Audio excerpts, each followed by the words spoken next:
हरे कृष्ण। तो आज हम लोग फिर भगवत गीता का चर्चा जो कर रहे हैं। और भगवान की वाणी है भगवत गीता, जितनी बार रिपीट किया जाए उतनी ही हमें आंतरिक शुद्धि प्रदान करती है।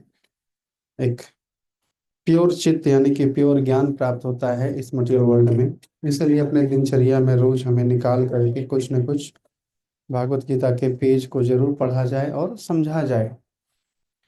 तो आज इसी कड़ी में हम लोग भगवत गीता का प्रथम अध्याय का पिछली बार चर्चा किया था हमने 23 नंबर श्लोक का।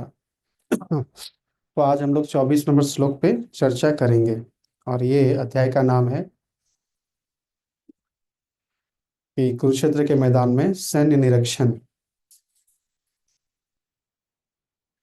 तो यहाँ पे 24 नंबर श्लोक में भगवान कृष्ण अर्जुन के साथ रथ पे खड़ा है, और रथ के साथ मतलब विद्यमान है, रथ पे हैं।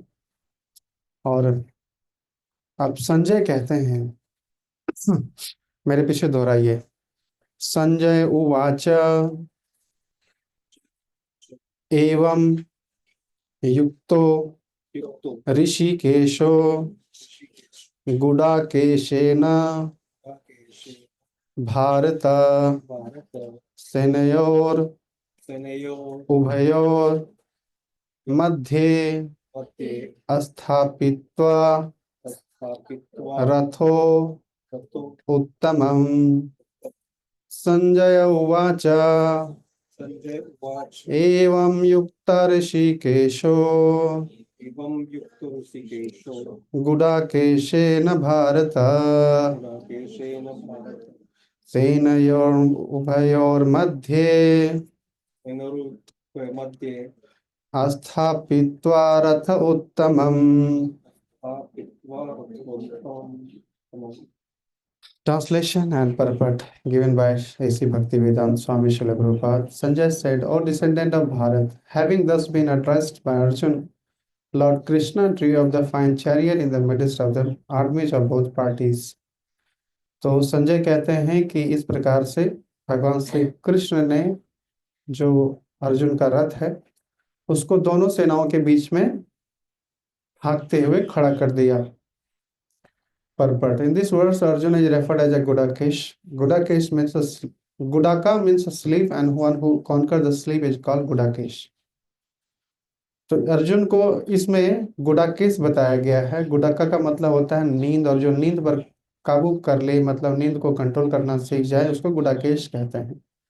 स्लीप का दूसरा तात्पर्य इग्नोरेंस भी होता है, यानी कि टालने की प्रवृत्ति।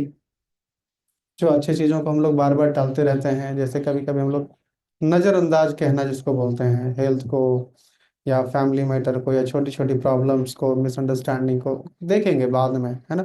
इंपॉर्टेंट चीज़ों को जो टालने की जो प्रवृत्ति है, इसको इग्नोरेंस कहते हैं। तो अगर ये इस प्रवृत्ति पर भी अगर किसी ने अगर विजय प्राप्त कर ली तो उसको भी गुडाकेश कहते हैं। तो ये अर्जुन में दोनों क्वालिटी था। Arjun conquered both sleep and ignorance because of his friendship with Krishna. तो अर्जुन ने अपने इस कमजोरियों पे कैसे विजय प्राप्त कर पाया, क्योंकि उनकी जो मित्रता थी भगवान श्री कृष्ण से थी। As a great devotee of Krishna he could not forget Krishna even for a moment. तो जो भगवान के भक्त होते हैं वो भगवान को कभी नहीं भूलते, चाहे वो सोई हुई अवस्था में रहे या जागृत अवस्था में काम करे, सेवा करे। क्योंकि कुछ भी करेगा तो क्या करेगा, वो शास्त्रों के नियम के अनुसार ही उनका दिनचर्या होता है। तो जो भगवान ने इंस्ट्रक्शन दिए हैं बस उसी को पालन करना है। सेवा करनी है, मार्केट जानी है, कोई सब्जी भाजी भी लानी है, तो उनके लिए भगवान के लिए प्रसाद बनाना है, उनको भोग लगाना है। तो इस प्रकार से स्मरण हमेशा किसका होता है, भगवान का होता है। या कथा करनी है, या शास्त्र को पढ़ना है, या भगवान का नाम जप करना है, तो कोई भी चाहे वो रात्रि अवस्था में सोया भी रहेगा तो दिन भर जिसका चिंतन होता है रात्रि में संभावना है कि उसी का चिंतन हो। तो इसीलिए जागृत में और सोए हुए अवस्था में जिसका चिंतन होता है किसका, भगवान का। एंड दिस इज कॉल्ड समाधि, और इसी अवस्था को समाधि कहते हैं। तो जो भगवान के भक्त होते हैं वो भले संसार में दिखते हैं चलते फिरते ऑर्डिनरी इंसान की तरह, but he is always in meditating state, वो समाधि की स्थिति में रहते हैं। He never A devotee of Lord can never be free from thinking of Krishna's name, form, qualities and pastime। तो जो भगवान के भक्त होते हैं वो कभी इस भावना से फ्री नहीं हो सकता, मुक्त नहीं हो सकता। भगवान का स्मरण किए बगैर उनका एक क्षण भी नहीं जाता, क्योंकि वो किसी को भी देखेगा, जीवित प्राणी को या अजीवित प्राणी को, तो वो किसका स्मरण करेगा? भगवान का है, क्योंकि भगवान की शक्ति ही तो है। दूसरे जीवों में जो आत्मा है वो भगवान का स्मरण दिलाता है, क्योंकि जो आत्मा है वो परमात्मा का अंश है। तो किसी भी व्यक्ति को देखेगा तो स्मरण किसका होगा? भगवान को होगा। सूर्य को देखेगा तो वो समझेगा कि भगवान की नेत्र है। रात्रि में चंद्रमा का दर्शन करेगा तो वो भी भगवान का नेत्र है। ये पंच महाभूतों से बना संसार को देखेगा तो ये भी भगवान की अपरा शक्ति से निर्मित है। तो शक्ति के माध्यम से शक्तिमान का स्मरण होता है, तो कभी वो भूलता नहीं है, कभी भूल ही नहीं सकता। This is called Krishna consciousness और समाधि। प्रभुपाद इस बात को समाधि के नाम से कहते हैं, और this is called Krishna consciousness, यही है कृष्ण भावना, अमृत चेतना। As a Rishikesh or the director of the senses, the mind of every living entity, Krishna could understand Arjuna's purpose in placing the chariot in the midst of the armies. Thus, he did so and spoke as follows. तो इस प्रकार से भगवान ऋषिकेश हैं, सभी हमारी इंद्रियों के स्वामी हैं। जैसे हमारी जितनी भी इंद्रियां हैं, उनके जो स्वामी हैं वो भगवान श्री कृष्ण हैं। और जो इंद्रियों के स्वामी हैं उनका एक स्पेसिफिक नाम है ऋषिकेश है। तो भगवान ऋषिकेश हैं, तो अर्जुन के सेंसेस, उनके माइंड में कौन सी बात चल रही है, बीइंग अ परमात्मा, वो इस बात को समझ गए। और उन्होंने फिर, है ना, उन्होंने फिर उनकी प्रसन्नता के लिए सेनाओं के बीच में रथ को खड़ा कर दिया। तो यहाँ पे जो अर्जुन की स्थिति है वो क्या है? वो भगवान के भक्त हैं, और दूसरी बात क्या है, उनको एक उपाधि दी गई है, गुडाकेश। आज हम लोग देखते हैं कि संसार में सभी लोग, चाहे वो सोई हुई अवस्था में रहे या जागृत अवस्था में रहे, वो तमोगुण में जीवन में रहता है। मतलब उनके पास ज्ञान नहीं है, जीवन के बारे में विशेष कोई ज्ञान नहीं। वो अपनी प्रकृति के चेतना में अपना शारीरिक क्रियाकलाप केवल मात्र करता है। भूख लगी तो उसके लिए कुछ भोजन की आवश्यकता है तो उसको जुटाने के लिए प्रयास करेगा, खाना खाएगा। प्यास लगी तो पानी पिएगा, नींद आई तो नींद आ गई। मतलब ये शारीरिक आवश्यकता में ही अपना उसना दिनचर्या 24 घंटा वो जीता है, और इसको इग्नोरेंस कहते हैं, क्योंकि वास्तविक जो चेतना है वो है आत्मा के बारे में चिंतन करना, शरीर के बारे में चिंतन नहीं करना। शरीर एक बहुत छोटी चीज है, आत्मा बहुत बहुमूल्य चीज है। तो अर्जुन ने अपने नींद पर और अपने इग्नोरेंस पर भी, ये दोनों पे विजय प्राप्त किया था, इसलिए उनका नाम गुडाकेश पड़ा। ये आज देखते हैं कि लोग बहुत ज्यादा आलसी होते जा रहे हैं। जैसे जैसे कलयुग का समय बढ़ते जा रहे हैं, लोग आलस होते जा रहे हैं। मतलब आलस का मतलब ये हुआ कि अच्छी चीजों को जो करना चाहिए कर्तव्य के रूप में, उसको नहीं कर पाते टाइम पर, इसलिए वो आलसी कहलाते हैं। जैसे सुबह सुबह उठना, भगवान का दर्शन करना, या भगवान का मतलब जो ब्रह्म मुहूर्त होता है, स्पेसिफिक टाइमिंग है 24 घंटे में, कुछ ऐसा समय जो केवल और केवल आध्यात्मिक विकास के लिए ही बनाया गया है। उसमें भौतिक कोई भी क्रियाकलाप नहीं होता है, इसलिए वो समय केवल केवल अपने आत्मा के विकास के लिए होना चाहिए। तो उस समय लोग नहीं उठ पाते क्योंकि जीवन शैली बर्बाद हो गया है। तो इसीलिए लोग आउट ऑफ लेजीनेस, जानते सब कुछ है लेकिन नहीं कर पाते। क्यों नहीं कर पाते? क्योंकि आलस है जीवन में। अर्जुन ने अपने आलस पे भी विजय प्राप्त किया था। क्यों कर पाया था? क्योंकि वो भगवान के भक्त थे, और भगवान का सा उनका डायरेक्ट संपर्क था, इसीलिए। तो यहाँ पे जो संजय है, वो संजय कौन है? संजय धृतराष्ट्र के सेक्रेटरी हैं, असिस्टेंट के तौर पे आप उनको कह सकते हैं। लेकिन धृतराष्ट्र एक वैसा व्यक्ति था जो जन्म से अंधा था, और वो युद्ध के मैदान में नहीं गया। बाकी बूढ़ा से बूढ़ा व्यक्ति और जवान से जवान, युवा से युवा लड़का भी कुरुक्षेत्र के मैदान में भाग लिया था। अभिमन्यु 16 वर्ष का सबसे यंगेस्ट पार्टिसिपेंट था कुरुक्षेत्र के मैदान में, और भीष्म पितामह सबसे ओल्डेस्ट पार्टिसिपेंट था। यह है क्षत्रिय स्पिरिट। इसके बारे में हमने चर्चा किया था कि जब कोई व्यक्ति रेबेलियस होकर के सामने वाले को चैलेंज करे तो उसको स्वीकार किया जाता था। ये छात्र धर्म है, पीठ नहीं दिखाना, युद्ध के मैदान में उनको जवाब देना पूरे सामर्थ्य के साथ, पूरे बाहुबल के साथ। तो ऐसी स्थिति आ गई थी। धृतराष्ट्र क्यों नहीं गया? क्योंकि वो फिजिकली हैंडीकैप था, नहीं तो वो भी उतरता मैदान में। तो उनके लिए कौन थे? भीष्म, युधिष्ठिर, क्या बोलते हैं, धृतराष्ट्र के साथ संजय था। तो संजय बैठे बैठे अपने कमरे में कुरुक्षेत्र के मैदान में क्या हो रहा है वो सब चीज इन्विजन कर सकता था, देख सकता था, सुन सकता था। वहां पे क्या प्लानिंग चल रही है दोनों पार्टीज के मन में, वो सब चीज जान लेता था वो। जैसे आज हम लोग अपने घर में बैठे बैठे, हरे कृष्णा, आई बैठी, आज हम लोग बैठे बैठे जान लेते हैं अपने घर पे कि आज क्रिकेट मैच लाइव जब चल रहा होता है तो लाइव मैच को हम लोग घर बैठे देख लेते हैं कि मैदान में अभी कितना ओवर चल रहे हैं, कौन बॉलिंग कर रहा है, कौन बैटिंग कर रहा है, कितना रन बना, सब जान लेते हैं ना। तो आज ये जो टेक्नोलॉजी हमारे पास है, उस समय में भी कोई ना कोई ऐसी टेक्नोलॉजी रही होगी। तो वेद व्यास जी ने युद्ध प्रारंभ होने से पहले धृतराष्ट्र के पास आए और उन्होंने कहा कि देखो आपकी जिद की वजह से ऐसी ऐसी घटनाएं घट रही है, आपने बुद्धि और विवेक से काम नहीं लिया, अब तो दोनों पार्टी से मैदान में खड़े हो गए लोग और अब तो युद्ध तय है, तो देखना चाहोगे दृश्य तो मैं तुम्हें दिव्य दृष्टि, स्पिरिचुअल विजन दे सकता हूँ और वो सारी चीजें आपके मन में प्रकट होते जाएगी कि क्या चल रहा है। तो धृतराष्ट्र ने कहा कि मैं अपनों को मरते हुए नहीं देख सकता, क्योंकि रोज कोई ना कोई तो मरेंगे, हैं तो अपने ही सारे लोग। तो इससे बेहतर है कि आप हमारे जो सेक्रेटरी हैं संजय, इनको आप स्पिरिचुअल विजन दे सकते हैं और इनसे मैं पूछ लिया करूंगा। तो वेद व्यास जी ने ये स्पिरिचुअल विजन किसको दे दिया? संजय को दे दिया।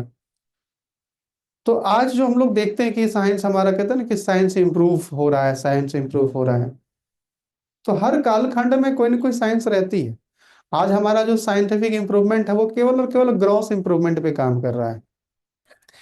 और इसके बारे में भगवान हिंट करते हैं 7वें अध्याय का 4 नंबर श्लोक में कि भूमि रपो अनलो आयु खाम माना बुद्धि रही बचा अहंकार इत्य में भिन्ना प्रकृति अष्टधा। ये संसार में जितना भी चीजें चल रही है, मतलब मटेरियल एलिमेंट मतलब बोथ सटल एंड ग्रॉस। तो ग्रॉस जो एलिमेंट है वो क्या क्या है? पृथ्वी तत्व है, जल तत्व है, अग्नि तत्व है, वायु तत्व है और आकाश तत्व है। ये ग्रॉस है, इसको हम एक्सपीरियंस कर सकते हैं, देख सकते हैं, महसूस कर सकते हैं।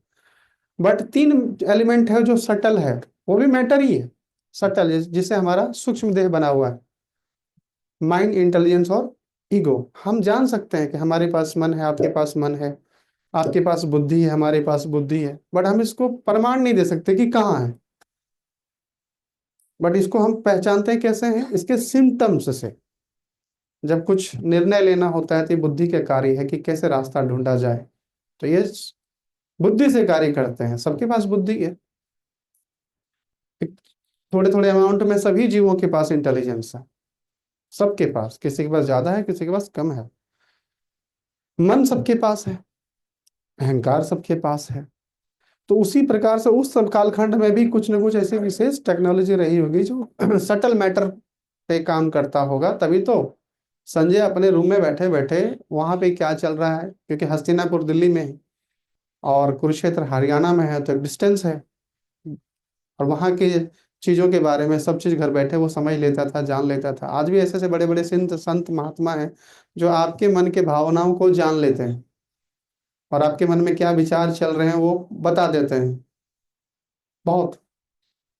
तो ये क्या है? ये संभव एक सिद्धियां हैं, तो ऐसी कोई सिद्धि नहीं होगी।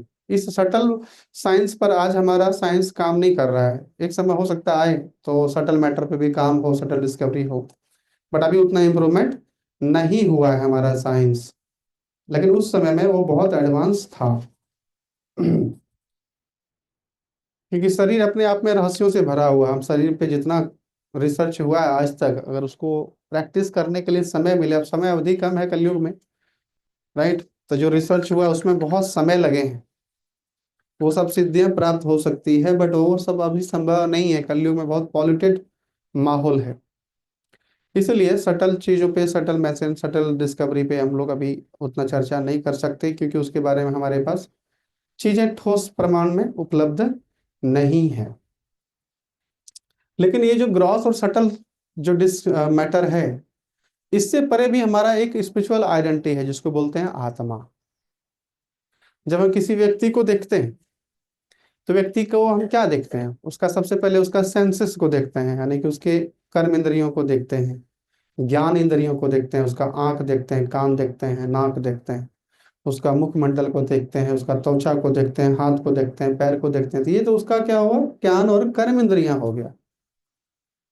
भागवत गीता में इसके बारे में भगवान श्री कृष्ण ने बताया है कि तीसरे अध्याय का 42 चैप्टर में एकदम प्योर साइंस है। तो इंद्रियाणि प्राणिराहुर इंद्रियभ्य परा मनः, मनसस्तु परा बुद्धे, बुद्धे परसस्तु में। एक व्यक्ति की जो रियल पहचान है वो क्या है कि इंद्रियों से परे जो है वो है मन, और मन से परे है बुद्धि, और बुद्धि से परे है आत्मा। तो इंद्रियां तो हमें दिखती है क्योंकि ये ग्रॉस मैटर से बना हुआ है, लेकिन सटल मैटर से बना हुआ मन और बुद्धि, ये दोनों हमें दिखता नहीं, लेकिन हम इसके प्रभाव से इसको जान पाते हैं। और इससे भी अति सूक्ष्म है, यानी कि हम सब, यानी कि आत्मा। ये है हमारा स्पिरिचुअल आइडेंटिटीज, आत्मा। तो जो आत्मा है, तो जो हमारा इंद्रियां हैं जैसे हाथ पैर कान नाक जिह्वा, ये सब जो काम करते हैं, इसको डायरेक्शन कौन देता है, ये मन देता है। मन ही इसको डायरेक्ट करता है। अभी जैसे कुछ भी हमें खाना है तो हाथ से उठाएंगे, तो हाथ को जो डायरेक्शन मिलेगा, ये कमांड कौन करता है, मन करता है। और मन और इंद्रियों को कमांड कौन करता है, बुद्धि, इंटेलिजेंस ही बताता है। और बुद्धि का जो रियल ऑनर है इस शरीर में वो है आत्मा। इंटेलिजेंस का जो रियल मालिक है वो कौन है, आत्मा है। और आत्मा को बुद्धि कहाँ से आती है, आत्मा को बुद्धि आती है परमात्मा से। यानी कि भगवान है ना कि ईश्वर सर्वभूतानां हृदय देशे अर्जुन तिष्ठति भ्राम्यन सर्वभूतानि यात्र रूढ़ानि मायया। 18वें अध्याय में भगवान श्री कृष्ण कहते हैं कि जो शरीर है वो एक रथ के समान है, यानी कि एक यंत्र के समान है, और इसमें जो आत्मा है वो पैसेंजर के समान है। और वो आत्मा के साथ मैं भी विराजमान हूँ उस शरीर में। और आत्मा जैसा जैसा इच्छा करता है उसको वैसा ही सुविधाएं इस संसार में प्रदान होती है।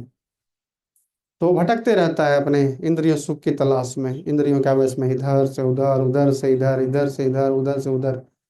यात्रा रूढ़ानी माया, इस माया के आवेश में एक जीव इधर से उधर भटक रहा है, और मैं उसका साक्षी हूँ क्योंकि मैं सबके हृदय में परमात्मा के रूप में विराजमान में हूँ, प्रात्मात्मा के रूप में विराजमान हूँ।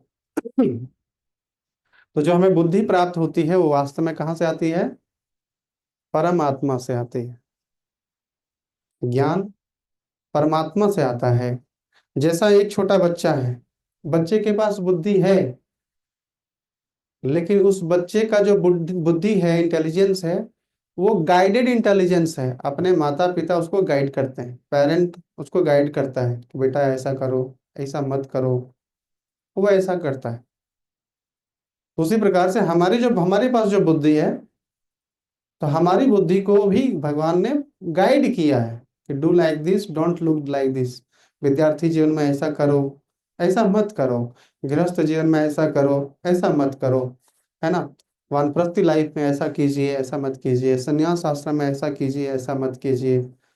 ये सब चीज गाइडेड इंटेलिजेंस है, और जो इंटेलिजेंस हमें डूज और डोंट्स के रूप में दिया हुआ है, that is called Bhagavad Gita, at least Yatharup. तो ये जो हमारे वैदिक शास्त्र हैं, ये सब सब भगवान के गाइडेड इंटेलिजेंस है। इसका हमें पूरा लाभ उठाना चाहिए, ताकि हम इस संसार में एक अच्छे बालक के रूप में, एक आज्ञाकारी विद्यार्थी के रूप में, तब हम फर्स्ट आ सकते हैं हर चीजों में, अपने कर्तव्य को निभाने में। जैसे एक इंटेलिजेंस जो बच्चा रहता है, वो इंटेलिजेंस इसलिए रहता है, उसका फर्स्ट क्वालिटी होता है, he is very obedient and surrender to teacher and parents. और जो डिसोबीडियंट बच्चे रहते हैं उसमें कोई खास गुण नहीं रहता। वो बहुत थर्ड क्लास काम में बहुत ज्यादा व्यस्त रहता है, उसमें बहुत सारे एक्स्ट्रा इंटेलिजेंस आ जाते हैं, पॉलिट हो जाता है उसका intelligence, but is not first class विद्यार्थी। तो जैसे एक छोटे बच्चे का जो गाइड इंटेलिजेंस है वो माता पिता से गाइडेड होता है, वैसे ही हमारा सबका जो इंटेलिजेंस है वो परमात्मा से गाइडेड होता है। इसलिए भगवान हमारे इंटेलिजेंस को भी, हमारे मन को भी, हमारे सेंसेस को भी गाइड करते हैं। इसलिए उनको कहते हैं हम लोग ऋषिकेश, क्योंकि वो हमारे इंद्रियों के स्वामी हैं। We are not owner of this body, हम लोग इस शरीर का मालिक नहीं। इस पे हमारा अधिकार मालिकाना नहीं, हम लोग इस संसार में किसी भी वस्तु का मालिक नहीं। अगर फुल कंट्रोल इस संसार में रहता, जैसे मान लीजिए मुंबई में आप लोग सबका अपना घर है, कोई भाड़े में रहते होंगे, है ना? तो जिनका किनका किनका अपना घर है ना, आप लोगों का अपना घर। आप कह सकते हैं कि ये घर मेरे माता पिता से मुझे प्राप्त हुआ और मेरे नेक्स्ट जनरेशन को मिलेगा, ये मेरा अपना घर है। लेकिन फिर भी ये आपका अपना नहीं है, आप इसके सेकंड मालिक हो। बोलो कैसे? क्योंकि आपको गवर्नमेंट को उस प्रॉपर्टी को अपना कहने के लिए टैक्स देना पड़ता है, चुकाना पड़ता है ना। यू हैव टू पे समथिंग टू गवर्नमेंट। तो गवर्नमेंट अपना रियल मालिक हुआ नहीं। तो इसका मतलब मेरा पूर्ण अधिकार नहीं है। पूर्ण का मतलब फिर तो मैं ही हूँ, फिर मेरे से बड़े और इस पे कोई इंटाइटल करने वाला नहीं होना चाहिए। अगर हम नहीं देंगे टैक्स तो फिर क्या होगा? गवर्नमेंट कैन डिस्टर्ब, है ना? तो उसी प्रकार से संसार में कुछ भी हमारा नहीं है, ये शरीर भी हमारा नहीं है। राइट? अगर ऐसा रहता है तो हमारे शरीर पर हमारा पूर्ण अधिकार होना चाहिए। लेकिन ये शरीर हमें बहुत डिस्टरबेंस देता है, ये मन हमारा बहुत डिस्टर्ब करता है, हमारी बुद्धि हमें बहुत डिस्टर्ब करती है। करती कि नहीं करती? क्यों करती है? क्योंकि हम लोग इसके जो रियल मालिक है उसको हम लोग डिनाई कर देते हैं। तो अब जिस मकान में आप रहते हो और उसका भाड़ा टाइम पे नहीं पे किया जाए तो डिस्टरबेंस तो आएगी, रहने में तकलीफ तो आएगा ही। तो वैसे परमात्मा ने ये शरीर हमें दिया है, ये शरीर हमें प्राप्त करने के लिए हमारा कौन सा मेहनत लगा है? हमें ये मिला है। We all are created by certain process and being maintain also. और धीरे धीरे एनहेलेट होते जा रहे हैं, धीरे धीरे। तो ये भगवान की अपनी कृपा से हमें ये शरीर प्राप्त हुआ है, लेकिन इसके असली जो मालिक है वो भगवान है। हमारे इंद्रियों के जो असली मालिक है वो भगवान है। इस शरीर के माध्यम से जो भी कार्य होते हैं वो उसका ऑफर किसको होना चाहिए? भगवान को होना चाहिए। तो इसका मतलब यह है कि हमें ये शरीर अच्छे कार्यों के लिए प्राप्त करने के लिए बना हुआ है। तो हमारे द्वारा इस संसार का भला होना चाहिए। इसलिए भगवान चाहते हैं कि सभी जो जीवात्मा है वो ओबीडियंट बने, and he wants to become वो हमें क्रेडिट देना चाहते हैं, क्रेडिट देना चाहते हैं कि हमारे जरिए संसार का भला हो। तो जब क्रेडिट हमें मिलेगा तो हमें भी संतुष्टि होगी और भगवान का भी नाम होगा। जैसे एक अच्छे पिता हमेशा चाहते हैं कि मेरे बच्चे का हाथों इस संसार का भला हो, अच्छा नाम कमाए, तो स्वतः उनको संतुष्टि मिल जाएगी। राइट? तो जब हम ये समझ लेते हैं कि भगवान ऋषिकेश हैं और बुद्धि भी वहीं से आ रही है, सब कुछ आ रहा है। आप देखे होंगे कई जीवन में आप कई बार फंस जाते होंगे लाइफ में, बट सडनली चीजें याद आता है। तो इंटेलिजेंस कहाँ से आता है? अंदर से आता है ना। सर्वस्य चाहम हृदय सन्निविष्टो मता स्मृति ज्ञानम अपोहनम च वेदेश च सर्वे अहम एव वेद्यो वेदांत कृत वेद विदेव चाहम। 15वें अध्याय में 15वें श्लोक में भगवान श्री कृष्ण कहते हैं कि सर्वस्य चाहम हृदय सन्निविष्टो, मैं सभी जीवों के हृदय में निवास करता हूँ। मत स्मृति, मेरे से स्मृति इंटेलिजेंस ज्ञान, अपोहनम छ, मुझसे ही स्मृति भी आ रही है, विस्मृति भी आ रही है। याद, कुछ चीजों को हम लोग याद भी कर पाते हैं, पहचान कर पाते हैं, तो वो भी मुझसे ही आता है। भूलने की शक्ति भी मुझसे ही आती है। और जो ज्ञान है जिससे उसका कल्याण होगा ये भी मुझसे ही आता है। सारे वेदों को मैंने संकलन किया है, और वेदों को करने का पर्पस क्या है? मुझे जानना। सर्वस्य चाह मृदसनविष्टो मता स्मृति ज्ञानम अपोहनम च वेदेश च सर्वे अहम एव वेद्यो वेदांत कृत वेद विद एव च। तो वेदों का संकलन करता भी भगवान है। भगवान वेदों के ज्ञाता भी हैं, उसके पर्पस को भी जानते हैं। और वो क्या कहते हैं? सभी वेदों को पढ़ने के बाद मुख्य उद्देश्य क्या है? मुझे समझ लेना, दैट हु एम आई, समझ लो। और यही चीज भगवान गीता में, भगवत गीता में कहते हैं, चारवें चतुर्थ अध्याय में कहते हैं कि जन्म कर्म च मे दिव्यम एवं यो वेति तत्वतः तक्त्वा देहम पुनर्जन्मेति नाम तक्त्वा देहम पुनर्जन्म नैति मामेति सो अर्जुना। कि जन्म कर्म जो में दिव्यम, जो मेरा जन्म भी है और जो कर्म भी है ये दिव्य है, ट्रांसीडेंटल है, परे है, हमारी चेतना से परे है। हमें उसको समझना पड़ेगा भक्ति के प्रोसेस से। त्यक्त्वा देहं पुनर्जन्म नैति मामेति सो अर्जुन। तो जो ये ऐसा प्रयास भी केवल करेगा मुझे समझने के बारे में, तो ये शरीर छोड़ने के बाद वो इस मृत्यु लोक में नहीं आएगा, वो कहाँ चला जाएगा, भगवान के धाम को चला जाएगा। तो हमें ये जो बुद्धि मिली है, जो इंटेलिजेंस मिला है, केवल इसलिए मिला है कि that I can, we should know who is Hrishikesh, भगवान है कौन, वो कैसे कार्य करते हैं, राइट। उनका इस संसार में जब आना होता है तो उसका क्या पर्पस होता है। उनका पर्पस यही होता है, परित्रणाय साधुना विनाशाय च दुष्कृताम धर्म संस्थापनार्थाय संभवामि युगे युगे। जैसे गुड गवर्नेंस का मतलब ही यही होता है। गुड गवर्नेंस दैट मीन्स कि जो दुष्कृत विचार के लोग हैं, जो मतलब पापी लोग हैं, they must be punished at any cost. और जो अच्छे लोग हैं उनको प्रोत्साहन मिलना चाहिए ताकि समाज में और उन्नति और शांति बना रहे। That is good governance.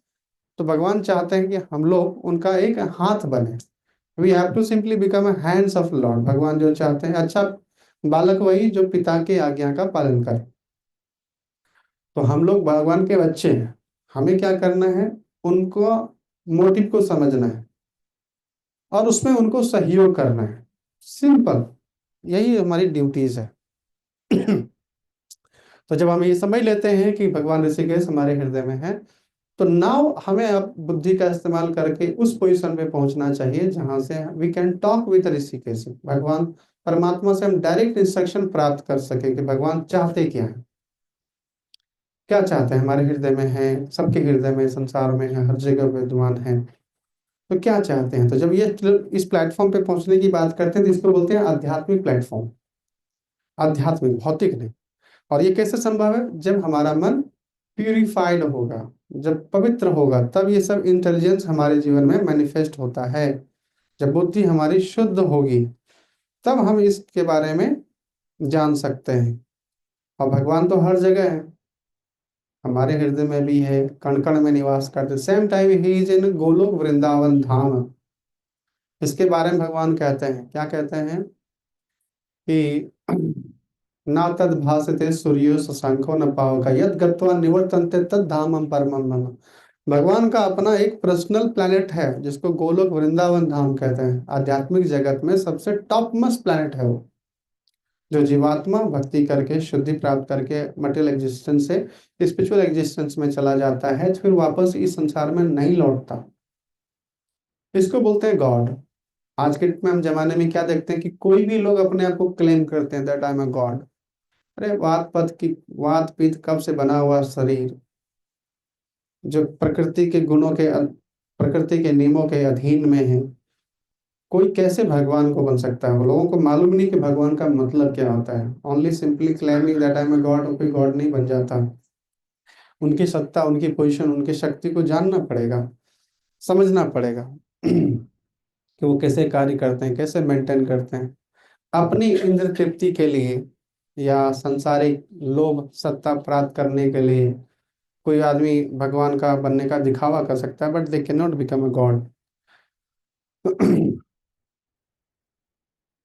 तो भगवान गोलोक वृंदावन धाम में एज ए पर्सन रहते हैं, जैसे हम लोग यहाँ पे इस कमरे में हैं एज ए पर्सन। उनका परिवार है, उनका दिव्य लीलाएं चलती है वहाँ पे, उनका डीलिंग्स है अपने अपने भक्तों के साथ। द सेम टाइम हमारे साथ भी हैं और हर योनि में है। कुत्ते बिल्लियों के साथ भी है, कीट पतंग के साथ भी है। क्योंकि जो हमारा शरीर है, तो हमारी जो चेतना है, हम लोग को अणु आत्मा कहते हैं, नहीं जो विभू आत्मा। तो जो आत्मा है वो आत्मा इस शरीर में है, तो इस शरीर तक ये पूरा जीवंत महसूस होता है। इस शरीर में कण कण में कहीं भी सुख और दुख का अनुभव कर सकता है। लेकिन हमारे शरीर में जो गतिविधि चल रही है, हम दूसरे के शरीर में क्या चल रहा है हम नहीं जान सकते, क्योंकि हमारी चेतना केवल और केवल मेरे शरीर तक सीमित है। दूसरे के शरीर में क्या चल रहा है वो अपने जीवन में जान सकता है। मेरे माता के जीवन में क्या चल रहा है, मेरे पिता के जीवन में चल रहा है क्या चल रहा है, मेरे भाई के जीवन में क्या चल रहा है, मेरे मित्र के जीवन में क्या चल रहा है। जब तक आपस में एक दूसरे को बताएगा नहीं, कि मुझे आज पीठ में कमर में दर्द हो रहा है, तब तो दूसरा कोई आदमी फील नहीं कर सकता, इस चीज को बताना पड़ता है। बट परम आत्मा जो है वो सबके हृदय में विराजमान है, तो वो सभी शरीरों के बारे में जानते हैं। ये भगवान की अचिंत्य शक्ति है। He is present everywhere, in every body, सभी शरीरों में विद्यमान में। आत्मा केवल अपने शरीर में विद्यमान रहता है, लेकिन परम आत्मा सबके हृदय में, सबके शरीर में विद्यमान है, इसलिए वो सबके शरीरों के बारे में जानते हैं, ऑमनीपोटेंट। तो तो जो व्यक्ति अपने आप को कहता है कि नहीं, मटेरियल साइंस को डेवलप कर लेंगे, एक ऐसा सा अच्छा स्पुतनिक बना लेंगे, विमान बना लेंगे, और उसके बाद एक ग्रह से दूसरे ग्रह की यात्रा सुगम हो जाएगी, ये संभव नहीं है। ये संभव नहीं है। ये संसार, पता है, ये 1/4 क्रिएशन है। जो मटेरियल वर्ल्ड है ये पूरे संपूर्ण जग क्रिएशन का 1/4 अंश है। अब देखो कितना विशाल है हमारे ब्रह्मांड में, मतलब हमारा इस मटेरियल प्लैनेट में हम देखते हैं मिलियन बिलियंस यूनिवर्स है, उसमें से हम लोग एक यूनिवर्स में रहते हैं। चैतन्य महाप्रभु इस संदर्भ में वो कहते हैं कि जो राई का ना पूरा एक फुल बैग रहे, एक पूरा थैला, और उसमें पूरा राई का दाना भरा रहे, एक एक दाने को आप अपने आप में एक यूनिवर्स समझ लो, तो सोचो कितने यूनिवर्स हैं, मिलियन बिलियंस यूनिवर्स हैं। और वो इतना इतना डिस्टेंस में है कि अलग अलग डायमेंशन में है। हम लोग एक प्लेनेट से दूसरे प्लेनेट में नहीं जा सकते, अपने ही ग्रह में की बात कर रहा हूँ जिसमें हम लोग रहते हैं। तो इतने दूसरे दूसरे बिलियन दूसरे दूसरे यूनिवर्स में कैसे जा सकते हैं, संभव ही नहीं।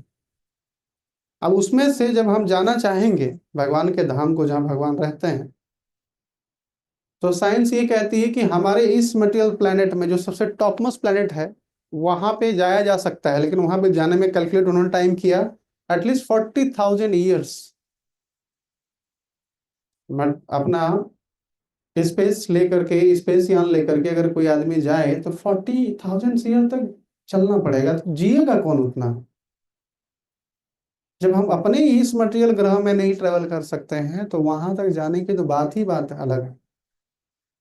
इसलिए ब्रह्म संहिता में ये कहा जाता है कि पंथास्तु कोटि शतवत्सर संप्रगम्यो वायुर्यथापि मनसो मुनिपुंगवानां सो अपि यस्ति यत् प्रपद्य सिमिन्नि अविचिन्त्य तत्वे गोविंदम आदि पुरुषम तमहम भजामि। कि जैसे आज मटेरियल साइंस हमें इंफॉर्मेशन देता है ये सारी चीजों के बारे में, अगर कोई व्यक्ति अगर सक्षम हो जाए मन की गति से चलने वाला कोई विमान अगर बन जाए, अब देखो मन का क्या स्पीड है।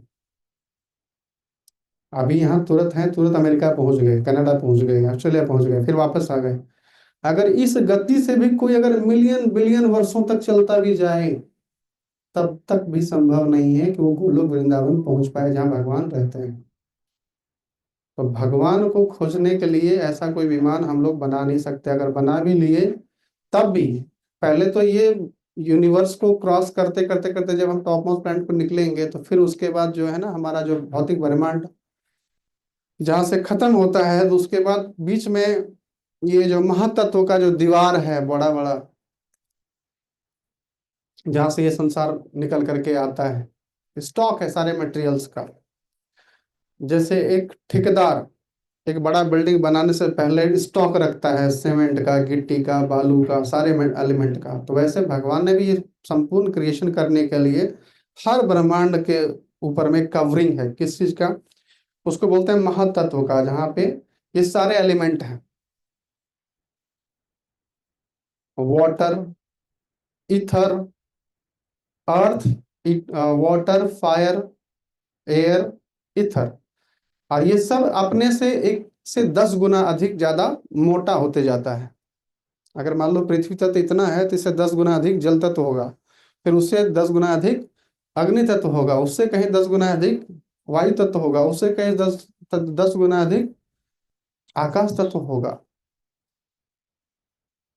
अब इतनी बड़ी कवरिंग्स को, स्टॉक को छेद करके फिर उसके बाद स्पिरिचुअल प्लैनेट में, स्पिरिचुअल एग्जिस्टेंस में हम लोग एंटर करेंगे, संभव है। तो कोई भी साइंस यहाँ तक नहीं पहुंच सकती, ये संभव नहीं है। राइट कि ये सारे स्पुतनिक लेकर के, एरोप्लेन लेकर के हम लोग चलें, तो क्या संभव है? तो ये संसार जो है भगवान की अपनी अचिंत शक्तियों से चलता है, और भगवान हमारे हृदय में रहते हैं, तो ये आसान है कि भगवान ने जो हमें गाइडलाइन दिया है उसके आधार को फॉलो किया जाए, then we can be successful. तो हम सक्सेस हो सकते हैं। और हर ब्रह्मांड को बनाने के बाद भगवान ने वहां पे उसको चलाने के लिए अपनी व्यवस्था भी बनाई है। इसको बोलते हैं गुना अवतार। भगवान अपना विस्तार करते हैं प्रकृति के गुणों के अधीन, सतोगुण, रजोगुण और तमोगुण। तो सतोगुण में भगवान विष्णु के रूप में अपना एक्सपेंशन करते हैं, रजोगुण में ब्रह्मा जी के रूप में, और तमोगुण में लॉर्ड शिवा के रूप में।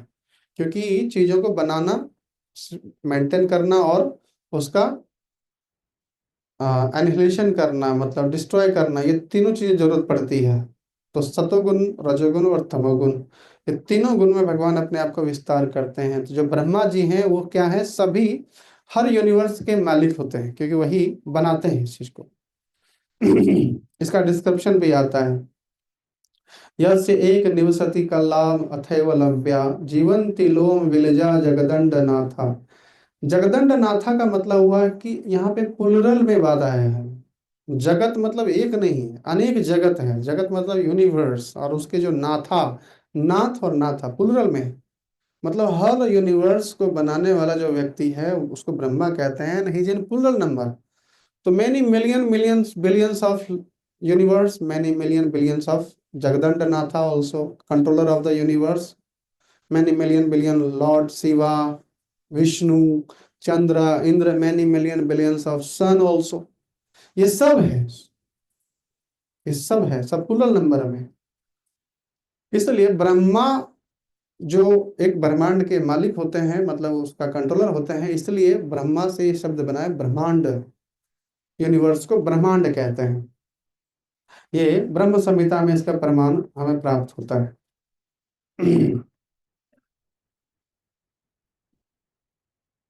इसलिए भगवान कहते हैं कि ये जो संसार है ये 1/4 क्रिएशन है, पूरे संपूर्ण जगत का 1/4 क्रिएशन है।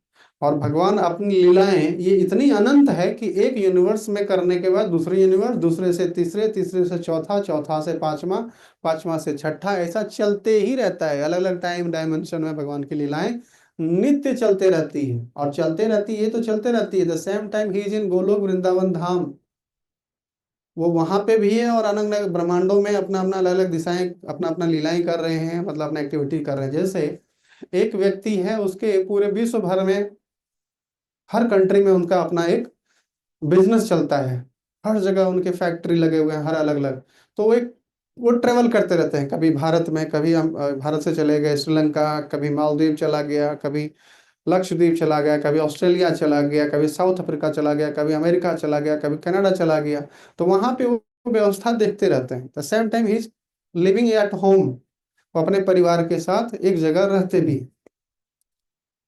तो ये भगवान का अपना अचिंत शक्ति का प्रदर्शन है।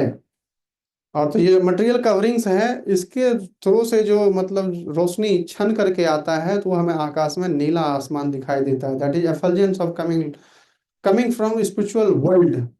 जो आसमान हमें नीला दिखाई देता है, वो नीला इसलिए दिखाई देता है, जो रेज हमें आध्यात्मिक जगत से निकल के आता है वो भगवान के शरीर से निकलता है।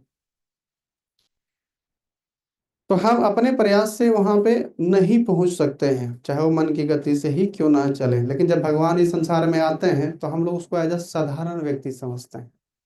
अवजानन्ति माम मूढ़ा तान मानुषीम तनुमाश्रिता, परम भाव अवजानन्तो मम भूत महेश्वरम, कि मैं परम महेश्वरम हूँ, सभी देवी देवताओं का, सभी कंट्रोलर का कंट्रोलर हूँ। लेकिन जब मैं इस संसार में आता हूँ तो जो मूर्ख व्यक्ति है वो मुझे अपना एक मनुष्य जैसा समझते हैं। मेरी इस संसारी गतिविधियों को देख करके भ्रमित हो जाते हैं, है ना। तो उसको भगवान ने क्या कहा है, मूर्ख कहा है।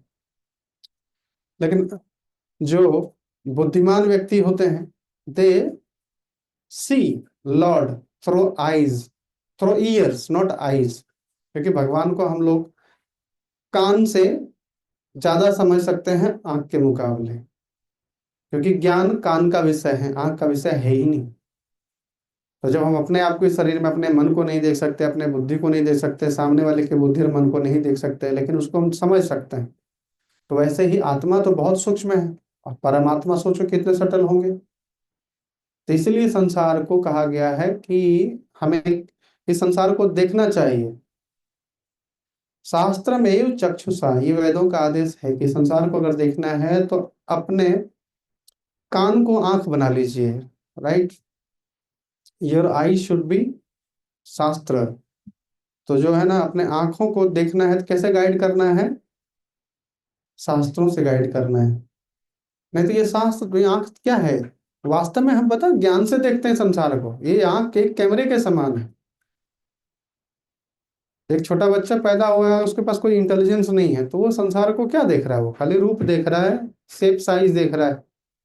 बट जब वो स्कूल जाएगा, नॉलेज इकट्ठा करेगा, पढ़ेगा, तभी संसार को समझ पाएगा वो, कि यहाँ पे जो लिखावट लिखी है इसका क्या मतलब हुआ, ये बिल्डिंग का नाम क्या है, ये स्कूल है, कॉलेज है, हॉस्पिटल है, ये भेद पता कर पाएगा। तो देखने के लिए तो ज्ञान ही चाहिए, आंख देखने के लिए थोड़ी चाहिए। जो अनपढ़ व्यक्ति है, उसके लिए संसार अधूरा है। वो केवल आंख के आधार पर जो देखेगा वो समझ नहीं पाएगा। एक व्यक्ति अभी कुंभ मेले में गया था, खो गया था, अनपढ़ था। अनपढ़ था वो तो भीड़ में चारों तरफ लगे हुए हैं, सुविधाएं तो है, बहुत सारा खोया पाया केंद्र था, फाउंड लॉस सेंटर, वहां पे नंबर था, प्रशासन के बहुत सारे केंद्र लगे हुए हैं, बहुत सारे सामाजिक संगठन कार्य कर रहे हैं लोगों की सेवा के लिए। बट ये सब चीजों के लिए वो अवेयर नहीं था। ही वॉज वेरी लॉस्ट, खोया हुआ था। कैसे भी करके पूछताछ करते हुए वो जगह पे पहुंचा। वही जो ज्ञानी व्यक्ति जब खो जाता है तो क्या बोलता है? सबसे पहले देखता है भाई प्रशासन क्यों, क्योंकि वो जानता है कि ये जो सिस्टम है गवर्नमेंट ने बनाई है हमारी सुरक्षा के लिए बनाया है। तो सबसे पहले वो भाग के कहाँ जाएगा? प्रशासन के पास। उनसे रिक्वेस्ट करेगा कि मैं लॉस्ट हो गया। बाकी का वो इंफॉर्मेशन देता है कि मेरे घर का नाम ये ऐसा है, फेसबुक में उसकी आईडी है समथिंग, आप चेक करके देखिए, मुझे नंबर याद नहीं है, मैं फलाना नाम देता हूँ। तो फेसबुक में वो आईडी खोलता है, ये व्यक्ति का निकल जाता है, हाँ इसमें देखिए नंबर दिया हुआ है क्या। तो वो ढूंढ लेता है। इंटेलिजेंस, संसार को इंटेलिजेंस से ही देखा जाता है, नॉट सो कॉल्ड इमेजिनेशन। अपने मनोधर्म से नहीं देख सकते, मनोकल्पना से नहीं देख सकते संसार को। इसलिए इमेजिनेशन नहीं करना है। जो हमें इंटेलिजेंस भगवान ने दिया है, जो गाइडलाइन दिया है, हमें उस पर चलने का पूरा प्रयास करना चाहिए। और जो व्यक्ति शास्त्र के नियमों को नहीं समझता है और अपना मनमाना ढंग करता है, उसका क्या गति होता है? 16वें अध्याय में भगवान श्री कृष्ण ने 23वें श्लोक में इसके बारे में कहते हैं, यह शास्त्र विद्यम उत्सर्जय वर्तते कर्म कारक कारतः न सिद्धिम अवाप्नोति न सुखम न परम गति। जिसने शास्त्रों के मर्यादाओं को नहीं माना, जो शास्त्रों के गाइडलाइन को स्वीकार नहीं किया और मनमाने ढंग से अपना आचरण करता गया जीवन में, न सिद्धिम अवाप्नोति, जीवन में उसको जो चाहिए था उसको कभी नहीं मिला, ना मिलेगा। ना सुखम, और सुख भी नहीं मिलेगी, ना परम गति, और नहीं ये मनुष्य जीवन का जो अल्टीमेट लक्ष्य है कि जीवन छूटने के बाद इस 84 लाख योनियों के चक्र से मुक्ति मिले और मुझे परम गति मिले। परम गति मतलब भगवान श्री कृष्ण के धाम को चले जाना और वहां पे अपना रियल आध्यात्मिक स्वरूप को प्राप्त कर लेना। ये जो शरीर सब टेम्परेरी है हमारा, ये माया के द्वारा दिया गया, इस भौतिक प्रकृति के द्वारा दिया गया, ये बदलते रहता है। एक जीवात्मा कभी स्त्री, कभी पुरुष, कभी वृक्ष, कभी कीट पतंग, कभी और भी स्पेसिस में जाते रहता है, बार बार जीवन स्वीकार करता है। अब यहाँ पे कोई कह सकता है कि हाथी का शरीर तो बहुत विशाल है, चींटी का बहुत छोटा है, बंदर का तो उससे थोड़ा बड़ा है, गधा अलग है, घोड़ा अलग है, कुत्ता अलग है, बिच्छू अलग है, मक्खी अलग है, सांप अलग है। तो सब में क्या आत्मा एक जैसा रहता है? तो शरीर क्यों इतना अलग अलग है? आत्मा सब में एक है, एक ही शेप साइज का है। भिन्नता केवल और केवल बाहरी शरीर का है। और वो शरीर एक आत्मा को जो मिलता है अपने उसके प्रारब्ध से, कर्मों से, उस शरीर के माध्यम से अपनी शक्ति का प्रदर्शन करता है। यानी कि जो आत्मा है हमारे शरीर में, ये बहुत शक्तिशाली है, बहुत सामर्थ्यवान है। बाला अग्र सत भाग्य स कल्प सतधा कल्पितस्य च। ये जो हमारे अग्र भाग है, अपना एक बाल को, अग्र भाग को लीजिए, उसको 100 टुकड़े कीजिए। 100 टुकड़ा करने के बाद एक टुकड़ा उठाइए, उसका भी 100 टुकड़ा कीजिए। इतना छोटा तो कर ही नहीं पाएंगे, लेकिन ये बताया जाता है कि उसमें से जो एक अण होगा वो हमारा आत्मा का शेप एंड साइज है। इसीलिए इतना हम लोग छोटे हैं, इसलिए कहा जाता है वी आर एटॉमिक सोल। फिर एटॉमिक सोल, लेकिन देखो कितना शक्तिशाली है। वही आत्मा मौजूद है तो हाथी का जैसा बलवान शरीर को मेंटेन करता है, और चिट्टी का जैसा छोटा सा नगण्य शरीर को भी मेंटेन करता है। तो दोनों में अंतर होगा। लोगों को लगता है नहीं, हाथी का शरीर में बड़ा आत्मा होगा, चिट्टी में छोटा आत्मा होगा। ऐसा नहीं है। उदाहरण, एक व्यक्ति है और अपना गाड़ी उसने निकाली, निकाल करके खुद ड्राइव करते हुए अपना कार को चला गया एयरपोर्ट। तो जब वो कार चला रहा था, उसका स्पीड है 80 किलोमीटर पर आवर। कितना है? अब एयरपोर्ट चला गया। एयरपोर्ट में गया, अपना ड्रेस कोड चेंज किया, पायलट का ड्रेस पहना और चला गया रनवे पे। अपना विमान में प्रवेश किया, फ्लाइट में, और ड्राइविंग सीट पर बैठ करके और रनवे पे लेकर के टाइम हुआ उसका, वो निकल गया। अब उसके हवा में जो एरोप्लेन जो चल रहा है, अब उसका जो एरोप्लेन चल रहा है, उड़ रहा है, उसका 900 किलोमीटर प्रति घंटे की रफ्तार है। मतलब मुंबई से दिल्ली 2 घंटे में, 2.5 घंटे में पहुंचा देगा वो। अब वहां से उतरा इंदिरा गांधी इंटरनेशनल एयरपोर्ट पर, बाजू में उसका फ्लैट था, पार्किंग में गया, साइकिल निकाला अपना, साइकिल लेकर के पार्किंग होते हुए, रास्ते होते हुए, चलाते चलाते चलाते अपना फ्लैट पे पहुंच गया। तो जो साइकिल की रफ्तार है वो 20 किलोमीटर प्रति घंटा या 40 किलोमीटर प्रति घंटे की रफ्तार से वो चला रहा है। तो व्यक्ति सेम ही है, एक ही इंसान है। वो यहाँ से जब चला रहा था कार में, तो उसकी विशेषता थी, कार गाड़ी की विशेषता है कि वो 80 किलोमीटर प्रति घंटे की रफ्तार से, एक आइडियल स्पीड है, चल सकता है। तो चलाया उसने आइडियल स्पीड पर। लेकिन वही व्यक्ति जब एरोप्लेन में घुसा, फ्लाइट में, तो ये विशेषता जहाज की बनावट की है, उसकी फंक्शन की है कि वो हवा में उड़ सकता है, 900 किलोमीटर की रफ्तार से उड़ सकता है। तो उस व्यक्ति ने फिर उस जहाज को 900 किलोमीटर प्रति घंटे की रफ्तार से उड़ाया। फिर जब वहां से वो लैंड किया तो साइकिल पे आ गया। तो साइकिल की विशेषता है कि 40 किलोमीटर प्रति घंटे की रफ्तार से एक आइडियल स्पीड पे वो चलता है। तो व्यक्ति तीनों जगह सेम है कि नहीं? लेकिन साइकिल को हवा में उड़ा सकता है वो, या कार को उड़ा सकता है? नहीं ना। तो है पायलट एक ही, लेकिन उसके पास 3 यंत्र हैं, और तीनों यंत्र के हिसाब से अपना शक्ति का प्रदर्शन वो कर रहा है।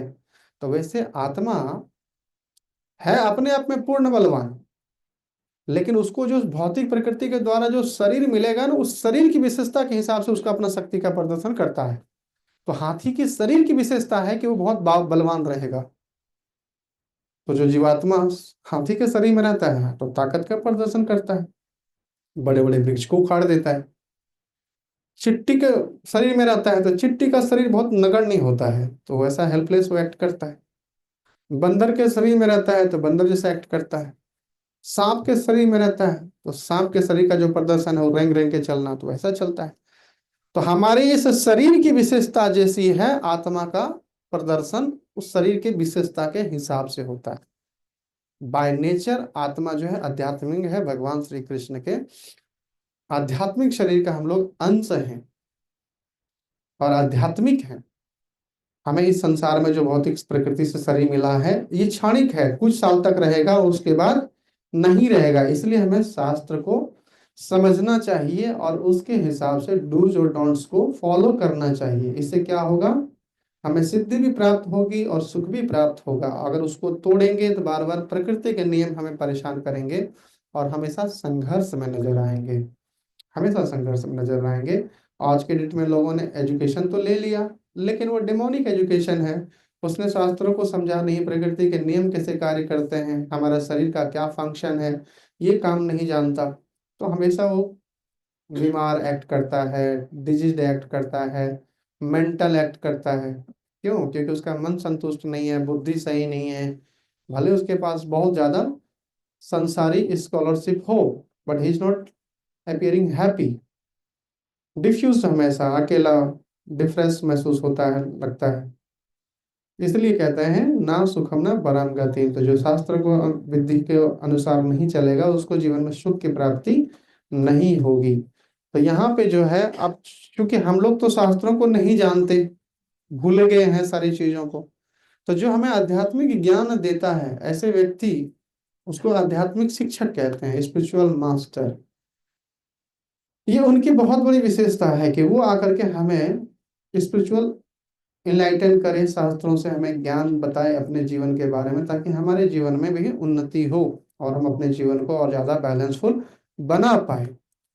तो कोई अगर आध्यात्मिक शिक्षक भी अगर आके कहता है, वो ब्लफ करता है अपने डिसाइपल को, अगर चीट करता है, अरे फॉरगेट एवरीथिंग, क्या शास्त्र वगैरह होते हैं, what I say that is true, मैं ही भगवान हूँ, मुझे फॉलो करो, तो फिर वो क्या होगा? वो खुद भी नरक में जाएगा, मतलब मिजरेबल रहेगा, और सामने वाले को भी गलत स्थिति में रखेगा। राइट? इसलिए यहाँ पे शास्त्र का जो मर्म है, जो ज्ञाता व्यक्ति है, उसको ऐसे व्यक्ति के पास हमें जाना चाहिए और उसको उससे सीखना चाहिए। और आध्यात्मिक शिक्षा क्या करता है?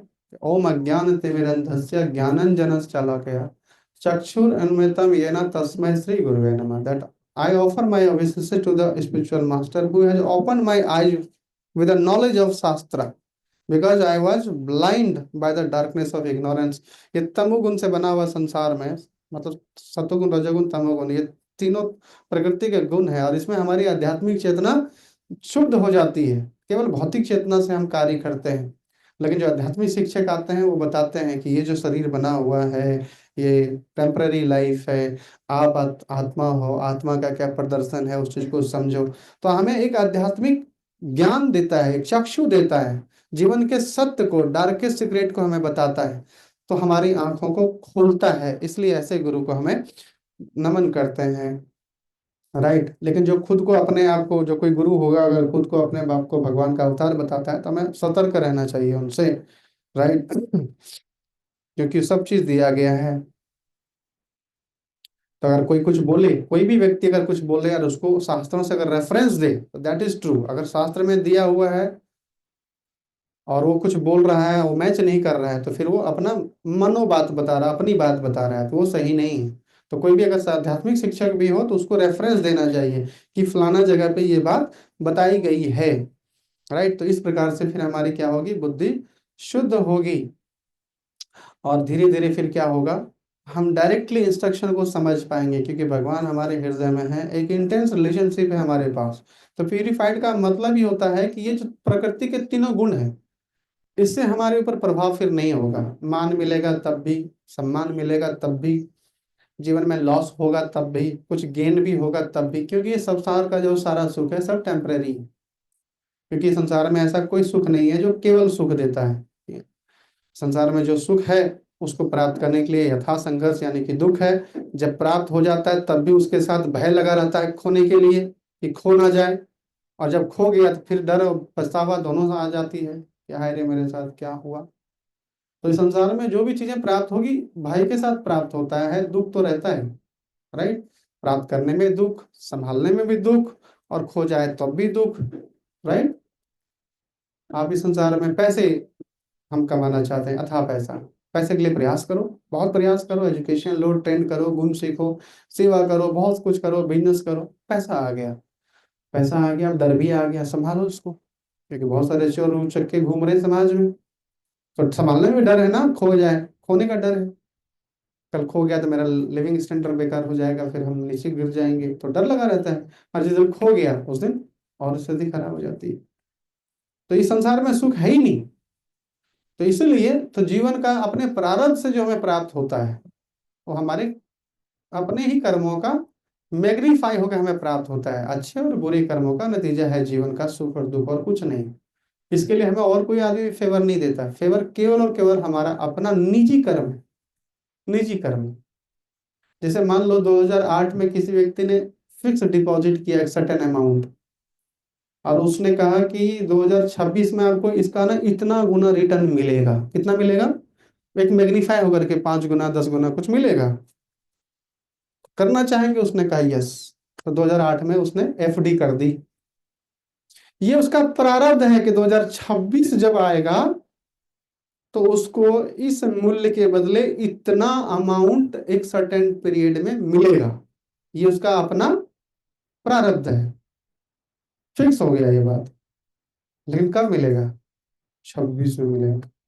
अभी 2025 चल रहा है, वो सोच रहा है घर में बहुत लड़की का शादी करना है, थोड़े पैसे कम पड़ रहे हैं, निकालूं क्या?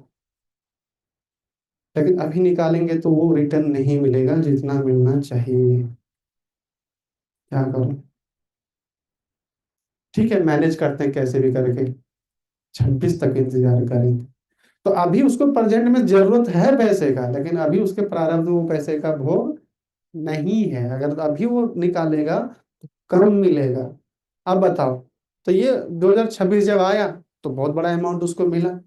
तो ये उसका क्या था? अपना प्रारब्ध था, अपना कर्म था, कि किसी और ने फेवर किया उसको?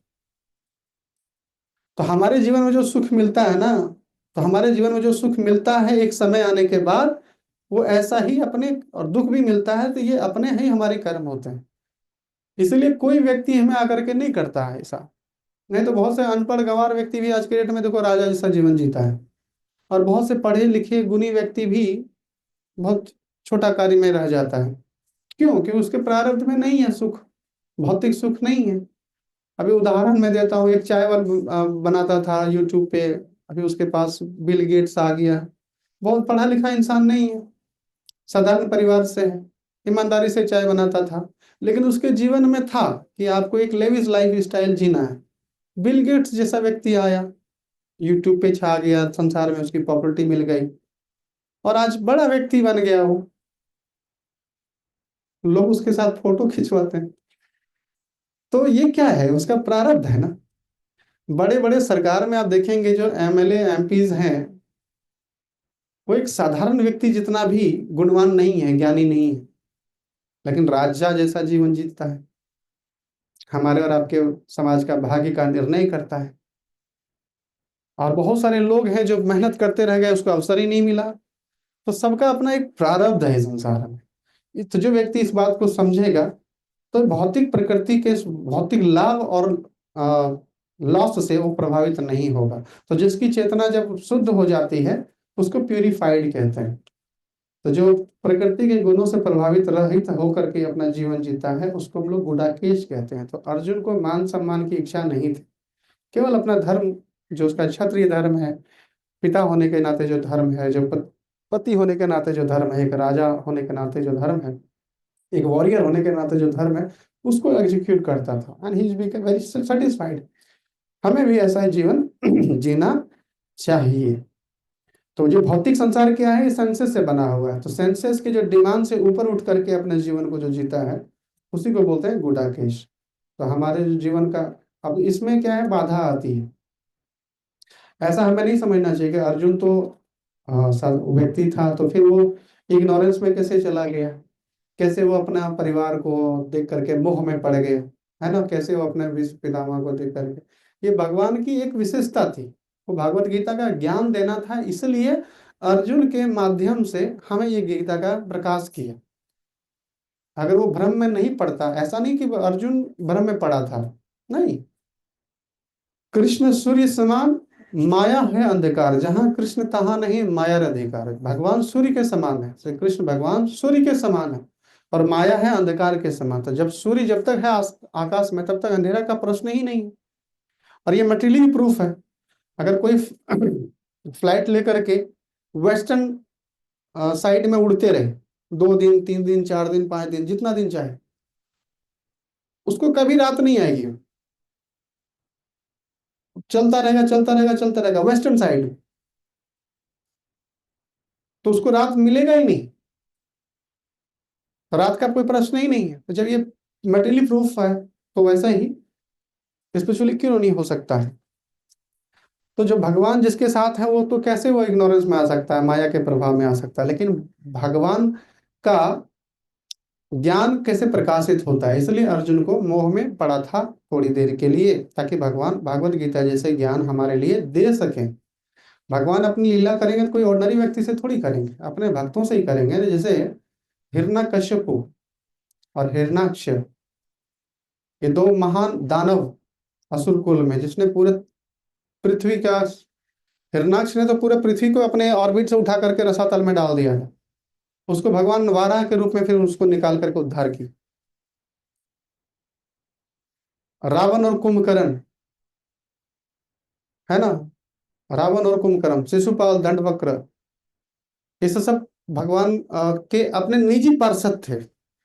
रावण कौन था? भगवान का अपना निजी पार्षद था। जय और विजय जो वैकुंठ लोक में है, तो भगवान की अपनी एक इच्छा हुई अपना शौर्य का प्रदर्शन करने के लिए। तो जब एक बड़ा व्यक्ति अगर मान लीजिए कभी कबड्डी खेलेगा, तो किसके साथ खेलेगा? अपने स्टाफ लोगों के साथ खेलेगा ना, कोई असाधारण व्यक्ति से थोड़ी खेलेगा। तो वैसे ही भगवान ने देखा कि जय विजय के साथ, तो जय विजय को बताया कि अगर आपको, हमारी ऐसा इच्छा है कि आप इस मृत्यु लोक में जाएं, और वहां पे अपना, हमें अभी हमारा इनकारनेशन का समय आ रहा है, तो ऐसा ऐसा आपको करना है। अगर आप डेमोनिक फेज में रहोगे तो 3 जन्म में, 3 बर्थ लेने के बाद वापस आ जाओगे, और सतोगुनी में रहोगे, मतलब भक्त के रूप में रहोगे, तो आप 7 जन्म लगेंगे। बोला भगवान आपसे ज्यादा दूर तो नहीं रह सकते हम, 3 जन्म ठीक है। तो क्या करना पड़ेगा? बोला भयानक राक्षस राक्षस बनना पड़ेगा। पहला हिरणाक्ष और हिरण्यकश्यपु, प्रहलाद महाराज के पिता हिरण्यकश्यपु थे, जिस जो कारण बने नरसिंह देव भगवान का। दूसरा जन्म हुआ उनका रावण और कुंभकर्ण के रूप में, और तीसरा शिशुपाल और दंडवक्र के रूप में। तो ये 3 सतयुग, त्रेता और द्वापर की घटना है। 3 युग के बाद भगवान के धाम को चले गए। तो माता सीता जो है वो कौन है? जय और विजय की मालकिन है। वो माता सीता का कभी अपहरण करेगा? कर सकता है? माता सीता स्वयं लक्ष्मी स्वरूप है, और जय विजय ही तो बने थे रावण और कुंभकर्ण। तो ये लीला मात्र के लिए, लोगों को शिक्षा देने के लिए भगवान ऐसा कार्य करते हैं अपने निजी पार्षदों के साथ। हमें उसको भ्रम में नहीं पड़ जाना चाहिए, उस पर प्रश्न नहीं उठाना चाहिए। ये ऐसा प्रश्न इसलिए उठाता है लोग जिसका दिमाग में ना दुर्बुद्धि भरा हुआ है, जो भगवान को साधारण मनुष्य के रूप में समझते हैं। इसलिए कहा जाता है कि दैवी ऐसा गुणमय मम माया दुरतया माम एवं प्रपदंते माया में तंतन्ते। ये आसान नहीं है भगवान की लीलाओं और भगवान के इस क्रिएशन से मुक्त होना, उनके इग्नोरेंस से दूर होना। जब तक हम भगवान के शरण में नहीं जाएंगे, पूर्ण सरेंडर नहीं करेंगे, तब तक हमारा उद्धार नहीं हो सकता, हमारे पास बुद्धि प्यूरिफाइड नहीं हो सकती। और तब तक हमें माया के द्वारा जो हमें सुख दुख मिलेगा, उसके चक्कर में हम हमेशा फंसे रहेंगे। हमेशा फंसे रहेंगे, समझे? तो इसीलिए तो हमारे जीवन का भी उद्देश्य क्या होना चाहिए कि हम भी अपने जीवन में अर्जुन बने, कृष्ण बनने का प्रयास ना करें। क्योंकि अर्जुन का पोजीशन जो है वो एक आत्मा का पोजीशन है, और परमात्मा जो हमारे हृदय में बैठे हुए हैं वो हमें हमेशा गाइड करते हैं, हमारे अच्छे बुरे के बारे में सब चीज जानते हैं। वेदा हम संतीतानि वर्तमानानि च अर्जुना भविष्यवाणी च भूतानि माम वेदे न कश्चन। भगवान हमारे पास्ट के सारे हिस्ट्री को जानते हैं, केवल इस जन्म का नहीं, अनंत जन्मों का, अनंत जन्मों का। वर्तमान को भी जानते हैं और हमारे भविष्य को भी जानते हैं। लेकिन भगवान के बारे में हम लोग नहीं जानते, because we are very limited and he is unlimited, unlimited, right. तो इसलिए हमें भगवान को एक अपने स्पिरिचुअल मेंटर के रूप में स्वीकार करना चाहिए, और उनसे हमें बुद्धि, जो हमें डायरेक्शन प्राप्त होता है, जो हमारे लिए कल्याण होता है, उस पर चलने का प्रयास करना चाहिए। और कलयुग में बताया गया है, भगवान ने इंस्ट्रक्शन दिया है कि हरे नाम हरे नाम हरे नाम एव केवलम कलौ नास्ते व नास्ते व नास्ते व गतिरन्यथा। इस कलयुग जो है ना, शोर शराबा और हमेशा डिस्ट्रेसफुल सिचुएशन, हमेशा कलह का युग है। आपका आंख खुलते ही सुबह सुबह कहीं से भी ना अच्छी चीजें कान में नहीं जाती। न्यूज खोलोगे वही सारी चीजें चल रही है, यहाँ मर गए, वहाँ दंगे हो गए, वहाँ पॉलिटिकल एजिटेशन, हमेशा कुछ न कुछ चलते रहता है, दंगा संभावना बनी रहती है, हमेशा शीत युद्ध, कोल्ड वार वार चल ही रहा है संसार में। तो ये कलयुग है, और जितना प्रोग्रेस करते जाएगा we can not make this situation better, क्योंकि लोगों की चेतना डाउन होते जा रही है। आप देख सकते हो जीवन शैली जो है ना, लोगों की आबादी बढ़ी है लेकिन क्वालिटी फुल मनुष्य आपको बहुत कम मिलेंगे। आपको विवेकवान पर पुरुष, धैर्यवान, चरित्रवान बहुत कम मिलेंगे लोग। जब मौका मिलेगा लोग धोखा दे देते हैं। जब मौका मिले, परिवार के अपने निजी जन धोखा देते हैं, प्लानिंग करते रहते हैं कि इसको कैसे ठीक करें हम। एक बार आप कमजोर पड़ गए, परिवार से लोग उठ करके निकल के आ जाते हैं, और वो सोचने लगते हैं कि अब इस घर का मालिक मैं कैसे बनूं। तो सब असुर पैदा हो रहे हैं इस कलयुग में, केवल भोग के पीछे लगे हुए जीवात्मा। अच्छे लोग इस संसार में पैदा नहीं हो रहे कलयुग में। साधु संतों की संख्या भी धीरे धीरे कम होते जाएगी। ये जो गॉड कॉन्शियसनेस है, इस पे चर्चा करने वाले और पालन करने वाले लोग बहुत कम होते जाएंगे। उसका बहुत भारी विरोध होगा, क्योंकि लोगों को केवल केवल अनरिस्ट्रिक्टेड मौज मस्ती करनी है। इस कलयुग में कोई टोकने वाला नहीं होना चाहिए। ये कलयुग बड़ा घनघोर युग है। मर्यादाओं को आप जहां सेटअप करना चाहेंगे, आप दुश्मन बन जाएंगे। आप अच्छी बात आप बताओ, किसी को सजेशन दे के देखो। आप अपने बच्चों को सजेशन दो। एक बच्चा पबजी खेलता था, यही साउथ की मैं बात बता रहा हूँ। उसकी माता उसकी आदत से परेशान हो गई। माता पिता तो बच्चे का भला चाहते हैं, दुश्मन थोड़ी है।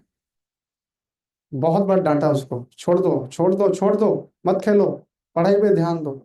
उसकी आदत लग गई थी, ही वॉज एडिक्ट। फोन छीन लिया उस दिन खेलने ही नहीं दिया उसको। और रात में गणासा लेकर के माँ को मार दिया। बताओ कितनी बड़ी विडम्बना है। कितनी बड़ी विडम्बना है। चाणक्य पंडित कहते हैं ना कि if you want to create enemy, suggest someone. सलाह दे के तो देखो, तुरंत आपका दुश्मन खड़ा हो जाएगा। तुरंत दुश्मन खड़ा हो जाएगा। माहौल बहुत बेकार हो चुका है संसार का। तो हमें इस बाजार का हिस्सा नहीं बनना है। हमें अपने कर्मों को प्यूरिफाइड करना, अपने मन को प्यूरिफाइड करना है। उसके लिए सरल विधि बताया गया है कि भगवान का हरि नाम करें। और ये जो हम लोग बैठ करके जो चर्चा करते हैं, दैट इज कॉल्ड कल युग धर्म। यही युग धर्म है। भगवान की कथाओं का विस्तार से चर्चा करें, भगवान का प्रसाद को खाएं, भगवान का हरि नाम का जप करें। दैट इज द धर्म फॉर कलियुग।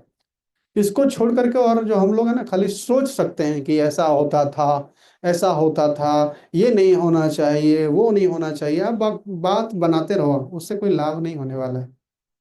लोग अपने पोजीशन को छोड़ रहे हैं, अपने धर्मों को छोड़ रहे हैं, अपने नैतिकता को छोड़ रहे हैं, ह्यूमैनिटी को छोड़ रहे हैं।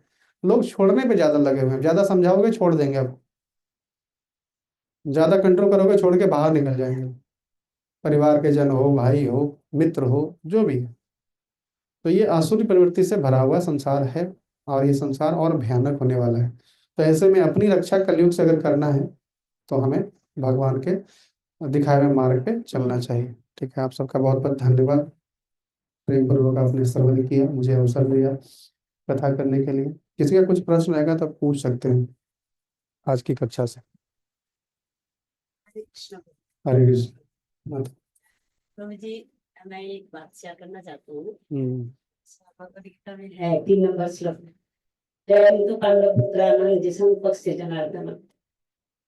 तो प्रभु जी, तो कुंभ मेला के बारे में आप बोले ना, इंटेलिजेंस होना चाहिए। हमारा नेबर्स उड़ीसा है, कोलकाता, वेस्ट बंगाल। प्रभु जी वहाँ से एजेड गए थे, 85 ईयर्स। तो उन्होंने भी बोला, उनका बेटा को बोला कुंभ मेला जाना है। तो इतना एज हो गया, अभी जा नहीं सकते, स्टार्टिंग में तो। लेकिन उन्होंने गया, बहुत जबरदस्ती किया। और पापा के साथ उसने मतलब उनका बेटा ने उनको लेके गया। और पहला स्टार्टिंग में बहुत भीड़ था, तो वहाँ पे वो घूम गए। तो घूम गए तो बेटा और बहू थे दोनों, उनका भी 65 एज हो गया था। तो दोनों बहुत रो रहे थे। और रो के तो कुछ मतलब नहीं हो रहा है, मतलब उन लोग भी पढ़े लिखे नहीं थे प्रभु जी। तो क्या करेंगे, बहुत रो रहे थे। और जगन्नाथ जी दोनों हाथ से बहुत रो रहे थे, और दोनों हाथ से पकड़ के जगन्नाथ जी को प्रार्थना किया। तुरंत कोई एक इंसान उनको लेके आए और छोड़ के सेकंड के अंदर उन्होंने गायब हो गया। मेरा जो शिक्षा गुरु है जगन्नाथ गुरु जी, उन्होंने इस तो, बहुत ये लगा, फीलिंग्स होता है कि ऐसा इंटेलिजेंस सब जगह पे काम नहीं करते, पढ़े लिखे भी सब जगह पे नहीं चलते। जहाँ पे पांडव पुत्रानंद का जयंत पांडव पुत्रानंद देशम पक्षी जनार्दन जनार्दन जहाँ पे है प्रभु जी, वहाँ पे इंटेलिजेंस शिक्षा सब कुछ नहीं चलता। ये हाँ, तो वही बात है ना कि भगवान से ही तो बुद्धि आती है ना। और हम एक प्रश्न है प्रभु जी मेरा, हम्म, सॉरी प्रभु जी, मैं वृंदावन गई कार्तिक महीना में, तो हमारा मैं राधा गोपीनाथ सप्तमी में गई। जय हाँ, तो वहाँ से मैंने सर्वस्व प्रभु जी के साथ 7 दिन का हम लोग को रहता है हर साल, तो गए थे। दर्शन में जो देखा, ठाकुर जी का पैर ढका हुआ रहता है, मतलब श्री चरण दर्शन नहीं होता। क्यों प्रभु जी? हम वहाँ के लोकल से पूछना चाहिए आपको। पूछा पूछा प्रभु जी, क्या हर एक पता है। मंदिर में पंडित जी को पूछा, वासना से जो भी है, हम दर्शन किया, लेकिन कोई आंसर नहीं दिया प्रभु जी। अब इसके बारे में मुझे ज्यादा ज्ञान नहीं है। ठीक है प्रभु जी। और एक है मेरा, मैं भगवत गीता भागवतम में कैलाश स्कंद में जो 13 अध्याय 13 नंबर श्लोक में है, वहां पे विदुर जी ने कहा अप्रिय सत्य बोलना नहीं चाहिए। मतलब कभी सत्य होता है अप्रिय, वहां पे बोलना नहीं चाहिए, तो हमें क्या करना चाहिए? ये देखना चाहिए। भगवत गीता में भगवान श्री कृष्ण ने बताया है कि अनुद्विग्न कर्म वाक्यम सत्यम प्रियम हितम चयत स्वाध्याय नित्यम चैव वांग्मय तप उच्यते। जो हमारी वाणी की तपस्या है, मन की तपस्या है, शरीर की कुछ तपस्या है, तो ये वाणी की तपस्या है। और भगवान बताते हैं कि वाणी की क्या तपस्या है, क्या अनुद्विग्न कर्म वाक्यम, बोलना चाहिए लेकिन सत्य को तो बोलना है। लेकिन कैसा बोलना है कि सामने वाला अनुद्विग्न ना हो जाए सुन करके। बोलने का एक तरीका होता है। कैसा आदमी है रे तुम, समझ में नहीं आता क्या तुमको? भाई, एक व्यक्ति को ऐसा नहीं करना चाहिए। एक बोलने का तरीका आपको ढूंढना पड़ेगा कि कैसे बोलना है कि आदमी वो एजिटेट ना हो जाए, सुने भी आप, है ना। कैसा व्यवहार किया तुमने, निर्लज कहीं का। एक होता है कठोर सत्य। एक पढ़े लिखे व्यक्ति को शोभा देता है क्या आप पब्लिक में आकर के अपना घर का बात को, लड़ाई को डिस्कस कर रहे हो? लोग तो हंसेंगे ना आपके ऊपर। में कुछ बातें घर के लिए रखो। तो सत्य बात बोलना है, लेकिन सत्य बात को कैसे बोलना है, अनुद्विग्न होकर के, कि सामने वाला सुने भी और उसका पर्पस भी समझ में आ जाए और वो अनुद्विग्न ना हो जाए, है ना। उसके लिए क्या करना पड़ेगा, स्वाध्याय नित्यम चेव, शास्त्रों को रोज पढ़ता रहना पड़ेगा ताकि हमारी वाणी शुद्ध हो पाए। वाणी में प्रभाव होता है ना। वाणी हम जब रोज पढ़ते हैं, वो अपने आचरण में डालेंगे, फिर प्रचार करेंगे, तो उसका प्रभाव होता है। अनुदिन कर्म वाक्यम वांग में तप उचित, ये वाणी की तपस्या है ना। तो बोलना तो है। और दूसरी बात है, वहां इसलिए मना किया है कि मान लीजिए पर्पस देखना है। अगर कोई मान लीजिए एक व्यक्ति असहाय है और उसके पीछे बहुत सारे दुश्मन भाग रहे हैं उसको मारने के लिए जान से, कि आज उसको मार ही देंगे, और आप आगे में हैं, उस वो आपके आगे से निकला, कहीं जाके छुप गया आपके बाजू में जान बचाने के लिए। तो आप वहां देख रहे हैं कि वो जान बचाना चाहता है, असहाय है, उसके पीछे गुंडे लगे हुए हैं। अब वो सारे गुंडे लोग आ गए हैं, तूने देखा क्या ये आदमी इधर से कोई भागा? तो आप क्या बोलोगे, मेरे बाजू में है सत्य, लेकिन वहां तो जान बचाने के लिए आपको क्या करना पड़ेगा। हाँ, तो पर्पस देखना पड़ेगा कि हम अगर झूठ बोल रहे हैं तो किस लिए बोल रहे हैं। इसकी शिक्षा भी तो भगवान श्री कृष्ण ने दिया ना, हायर कॉज के लिए। हायर कॉज के लिए मतलब बड़ी चीजों को प्राप्त करने के लिए आटा में चुटकी जितना नमक चलता है, ये व्यवहारिक नीति है। उसका पर्पस होना चाहिए। अब कोई आदमी गाय को कसाई खाना लेके जा रहा है, अब गैया अपना जान बचाने के लिए भाग गई। अब भाग करके अगर आपके दरवाजे के पास कहीं आकर के अपना शरण ले लिया, उसका पीछे से कसाई उसको भाग रहा है, ढूंढ रहा है, ए गाय देखा क्या, गाय देखा क्या? आपने गाय को देखा, लेकिन आप वहां पे बताओगे तो आप पाप का भागी बनोगे। तो नहीं भाई, शायद आगे गया, बचा लो ना उसको।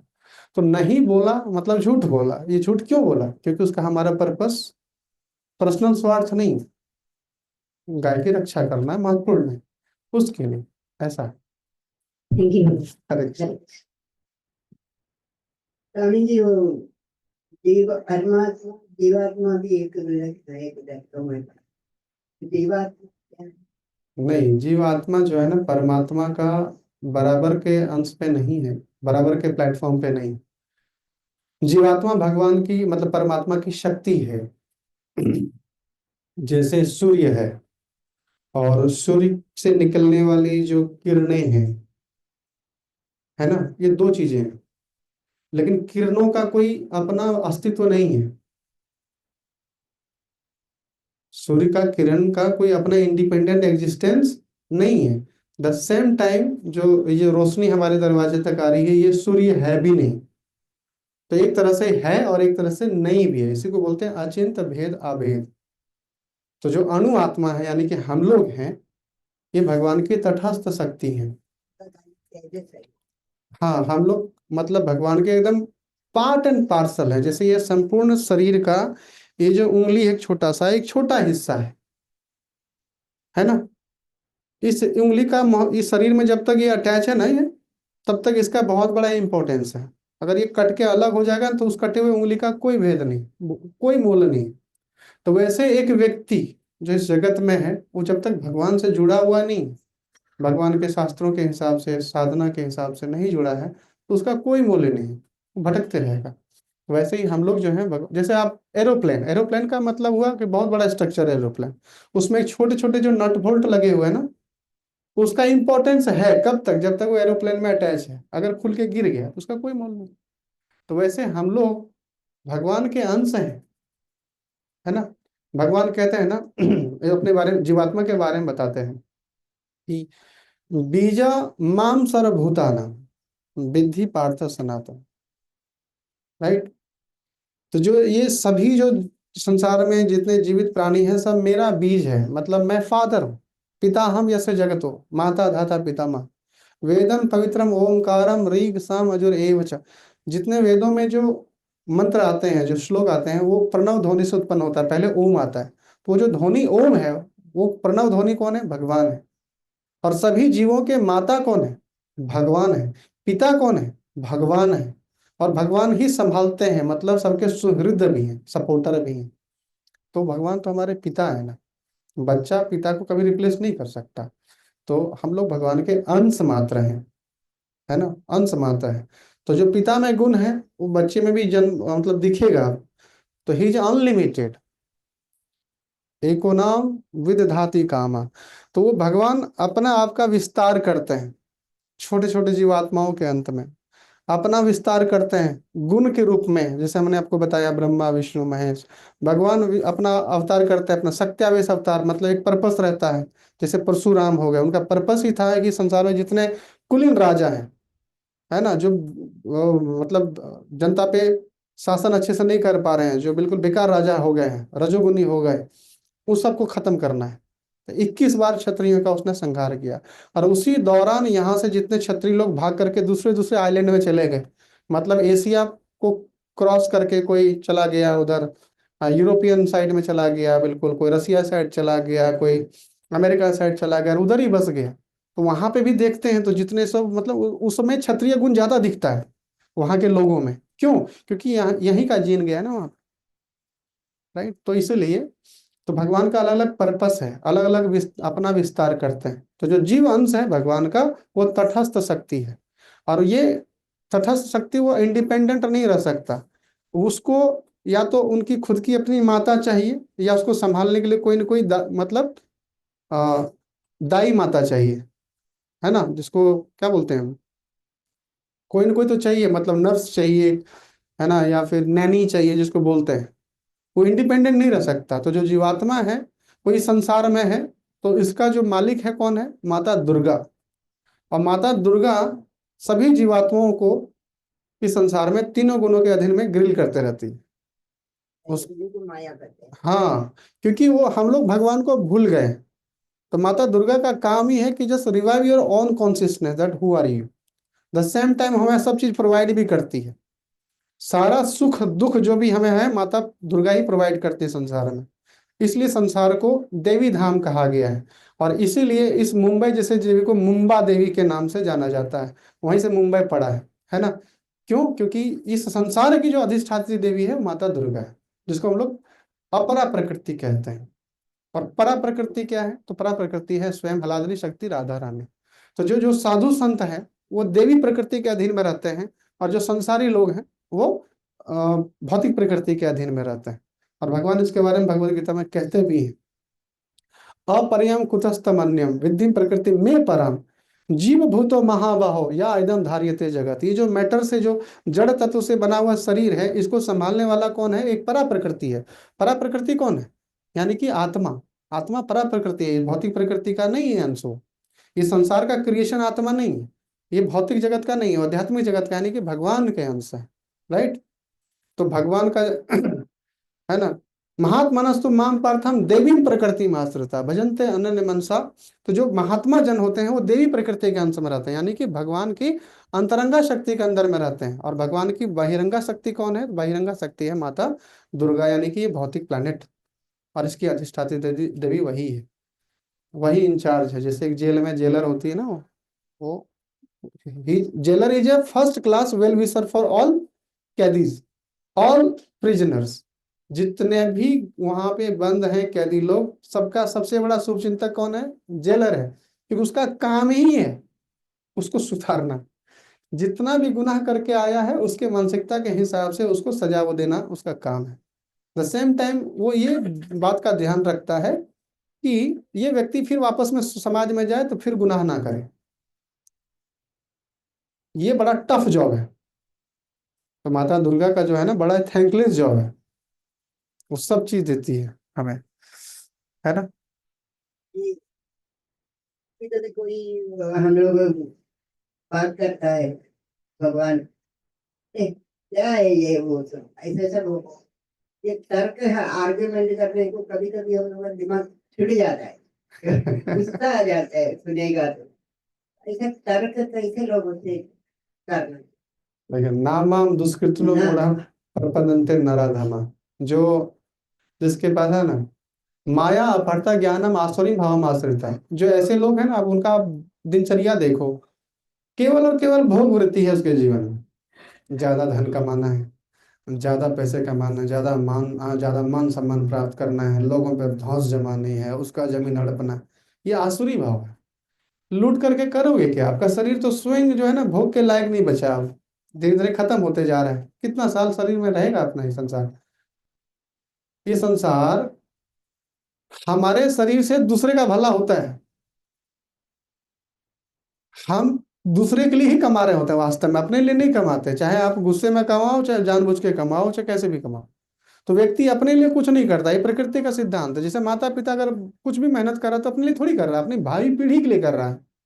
वही बच्चा अगर आगे बढ़ेगा तो फिर वो अपनी भावी पीढ़ी के लिए कार्य करेगा, वो भी आगे बढ़ेगा तो अपनी भावी पीढ़ी के लिए कार्य करेगा। ये भगवान की अपनी विशेष महिमा है ना।